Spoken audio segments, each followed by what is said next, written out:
الحمد لله رب العالمين والعاقبة للمتقين والصلاة والسلام على سيد الأنبياء والمرسلين. قال الله تبارك وتعالى في القرآن المجيد والفرقان الحميد: إن الله وملائكته يصلون على النبي يا أيها الذين آمنوا صلوا عليه وسلموا تسليما. اللهم صل على سيدنا ومولانا محمد معدن الجود والكرم وآله وأصحابه وبارك وسلم. يا صاحب الجمال ويا سيد البشر، من وجهك المنير لقد نغفر القمر، لا يمكن الثناء كما كان حقه بعد از خدا بزرگ توئی قصہ مختصر. خشک شاخوں کو تازہ گلاب دیتے ہیں، اہل پیری کو وہ پھر سے شباب دیتے ہیں. پڑھ لے درود غفلت نہ کر خدا کی قسم، تیرے سلام کا وہ اب بھی جواب دیتے ہیں. گرامی ذی قدر، آج کے اس بزم میں میرا عنوان ہے درود پاک کی فضیلت.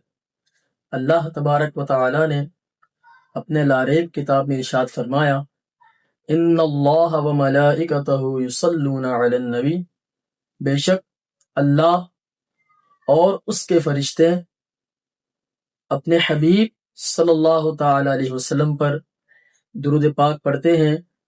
یا ایہا الذین آمنوا صلوا علیہ وسلموا تسلیما، اے ایمان والو آپ بھی درود پاک اپنے پیارے آقا صلی اللہ تعالی وسلم کی بارگاہ میں بھیجو اور خوب کثرت سے سلام بھیجو.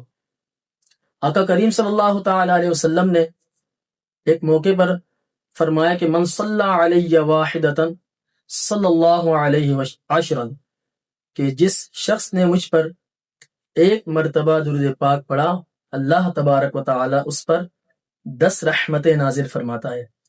گرامی ذی قدر، اس موضوع کو آگے لے جاتے ہوئے میں آپ حضرات کے سامنے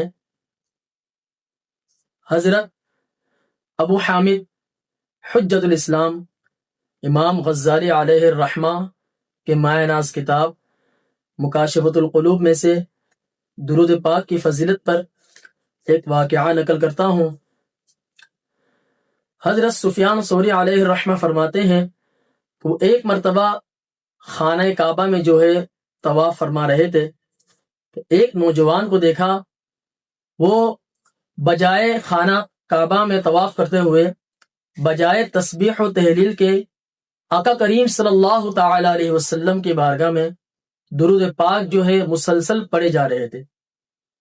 حضرت سفیان ثوری علیہ الرحمہ نے اس نوجوان کا ہاتھ پکڑا اور اس سے کہا: اے نوجوان، میں دیکھتا ہوں تم مسلسل طواف کرتے ہوئے تسبیح و تہلیل کے بجائے آقا کریم صلی اللہ تعالی علیہ وسلم کی بارگاہ میں والہانہ محبت و عقیدت سے درود پاک پڑھتے ہو. تو اس نوجوان نے کہا: آپ ہے کون؟ حضرت سفیان ثوری علیہ الرحمہ فرماتے ہیں کہ میں سفیان ثوری ہوں. اس نوجوان نے کہا: اگر آپ اللہ کے خاص نیک بندوں میں شمار نہیں ہوتے تو یہ میں آپ کو راز ہرگز نہیں بتاتا. ہوا یوں کہ ہم سفر حج میں تھے، میرے والد محترم میرے ساتھ تھے. تو سفر کے دوران جو ہے میرے والد محترم کی طبیعت خراب ہوئی اور میں نے بہت کوشش کی، لیکن اپنے والد محترم کو میں نہ بچا سکا. تو اسی اثنا میں پریشان تھا کہ والد محترم کا چہرہ سیاہ ہو گیا. میں اور غمگین ہوا. اس غمگین میں مجھے جو ہے نیند آ گئی.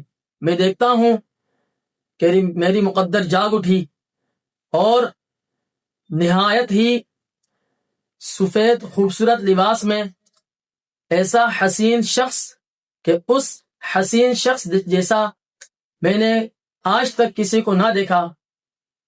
میں نے دیکھا کہ وہ شخص آئے اور میرے والد محترم کے سر پر جو ہے ہاتھ پھیرا.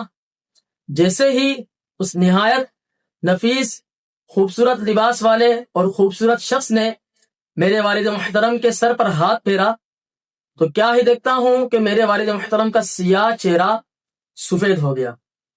تو یہ وہ شخص وہ عمل کرنے کے بعد چاہنے لگے، میں نے فوراً ان کا دامن پکڑ لیا، میں نے ان سے گزارش کی مجھے بتائے اس غریب الوطنی میں میرے ساتھ اس طرح احسان فرمانے والے آپ ہیں کون؟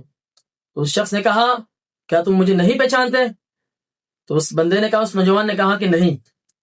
اس نے کہا کہ میں صاحب قرآن، اللہ کا رسول حضرت محمد مصطفیٰ صلی اللہ تعالی علیہ وسلم ہوں۔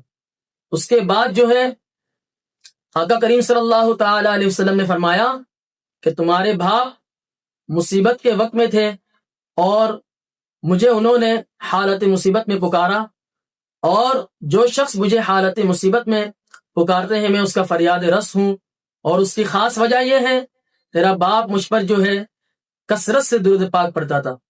اس کے بعد وہ نوجوان حضرت سفیان ثوری علیہ الرحمہ سے عرض گزار ہوئے کہ اس کے بعد سے میں نے طے کر لیا میں ہمیشہ ہر وقت آقا کریم صلی اللہ تعالی علیہ وسلم کے بارگاہ میں والہانہ عقیدت و محبت سے ہر جگہ، حتیٰ کہ اس مطاف میں بھی جہاں پر تسبیح و تحلیل کی جاتی ہے، میں جو ہے آقا کریم صلی اللہ تعالی علیہ وسلم کی بارگاہ میں درود پاک کا نذرانہ پیش کرتا ہوں۔ اللہ تبارک و تعالی سے دعا ہے رب العالمین ہم سب کو آقا کریم صلی اللہ تعالی علیہ وسلم کے بارگاہ میں والہانہ عقیدت و محبت کے ساتھ صبح و شام ہمیشہ ہمہ وقت درود پاک پڑھتے رہنے کی توفیق عطا فرمائے۔ وما علینا الا البلاغ المبین۔